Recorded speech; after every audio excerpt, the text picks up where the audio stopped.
Bab 60, Mencari Titik Terang. Hari-hari setelah Ella kembali ke rumah Raihan dipenuhi nuansa baru yang tak mudah didefinisikan.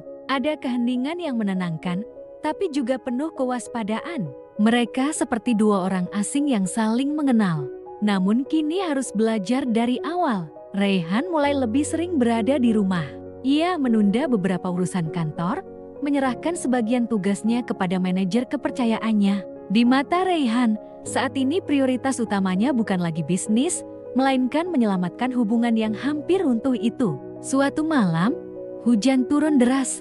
Ayla melihat Raihan duduk di teras, mengenakan jaket tipis dan membawa secangkir teh yang sudah hampir habis. Di pangkuannya, ada buku tua dengan sampul kulit lusuh. "Kamu nggak tidur?" Ayla menghampiri, membungkus tubuhnya dengan selimut kecil. Raihan menoleh dan tersenyum tipis. "Nggak bisa tidur, banyak yang aku pikirin." Ayla duduk di sampingnya. "Apa itu?" tanyanya sambil melirik buku di tangan Raihan. "Catatan harian kita. Sejak awal nikah, aku temuin di lemari kamarmu. Aku baca-baca lagi, dan sadar banyak hal yang selama ini aku abaikan." Ayla terdiam. Suara hujan menjadi latar dari percakapan yang tak butuh nada tinggi. "Kamu tahu apa yang paling bikin aku sakit hati?" tanya Ayla pelan. "Apa?" "Kamu nggak cerita. Bukan tentang siapa kamu dulu, tapi karena kamu nggak percaya aku cukup kuat untuk tahu." Raihan menunduk. "Aku takut kehilangan kamu. Tapi aku sadar, dengan aku berbohong, justru aku hampir benar-benar kehilangan kamu." Ayla menatap langit. "Mungkin kita terlalu sibuk mencintai dalam diam, sampai lupa saling bicara dengan jujur."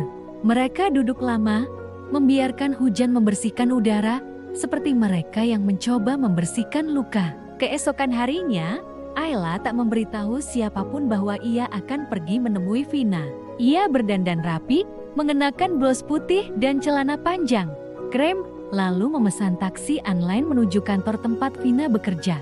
Ketika ia tiba, resepsionis menyapanya dengan sopan dan segera memberitahu Vina. Tak lama kemudian, Vina muncul, elegan seperti biasa, dengan blazer hitam dan raut wajah penuh kendali. "Kupikir kamu sudah puas memiliki Raihan," sindir Vina begitu Ayla melangkah masuk ke ruangannya.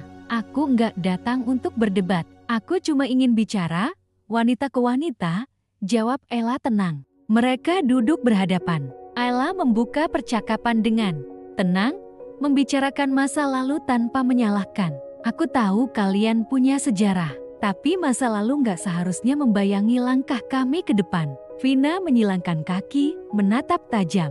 "Kamu pikir kamu bisa membangun masa depan di atas luka yang belum sembuh? Justru karena itu aku di sini. Aku ingin menyembuhkan, bukan menyimpan dendam." Untuk sesaat, Vina terdiam. Lalu ia menarik napas panjang. "Aku mencintai Raihan terlalu dalam, Ayla, tapi dia bukan milikku lagi." Ayla tersenyum tipis. "Mungkin bukan tentang siapa yang memiliki, tapi siapa yang tetap memilih meski tahu semuanya nggak sempurna." Malam harinya, Raihan terkejut ketika tahu Ayla bertemu Vina. Awalnya ia bereaksi keras, namun ketika Ella menjelaskan bahwa itu adalah bentuk keberaniannya sendiri, Raihan perlahan luluh. "Aku bangga padamu," katanya, memeluk Ayla erat. "Kamu jauh lebih kuat dari yang aku kira." Ayla membalas pelukan itu. "Aku nggak mau lagi hidup dalam ketakutan. Aku harus berdiri, bukan bersembunyi." Hari-hari berikutnya menjadi titik awal baru bagi keduanya. Mereka mulai membangun kebiasaan yang sehat. Di akhir pekan, mereka memasak bersama. Raihan belajar membuat masakan favorit Ayla, dan meski rasanya jauh dari sempurna, senyum Ayla adalah hadiah terbaik. Mereka juga mulai terbuka terhadap satu sama lain. Ayla menceritakan kekhawatirannya menjadi seorang istri yang selalu merasa kurang. Sementara Raihan mengakui bahwa rasa bersalahnya membuatnya menjauh, bukan karena ia tak mencintai Ayla, tapi karena ia merasa tak pantas. Suatu malam, Raihan mengajak Ayla berjalan kaki di sekitar kompleks rumah. Angin malam sejuk menyentuh kulit mereka. "Ayla," kata Raihan, menggenggam tangan istrinya, "apa kamu masih percaya padaku?" Ayla menoleh, menatap mata Raihan dalam-dalam. Aku sedang belajar percaya lagi, dan kamu membantuku dengan terus memilih. Tetap ada. Di sebuah pagi yang cerah, Ella bangun lebih dulu. Ia pergi ke dapur dan menemukan surat kecil di atas meja makan.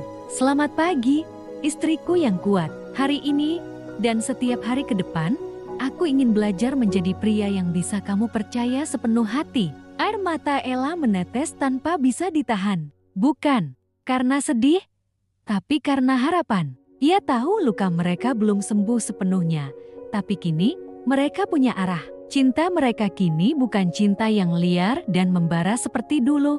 Bukan pula cinta yang penuh rasa curiga dan sakit hati, tapi cinta yang perlahan mengendap, menguat dari dalam. Di dalam pelukan Rayhan, Ayla merasa bahwa untuk pertama kalinya setelah sekian lama, ia benar-benar pulang. Bukan hanya ke rumah, tapi ke hati seseorang yang juga sedang belajar menjadi tempat tinggal yang aman. Dan dalam diam, mereka sama-sama tahu, inilah awal yang sesungguhnya.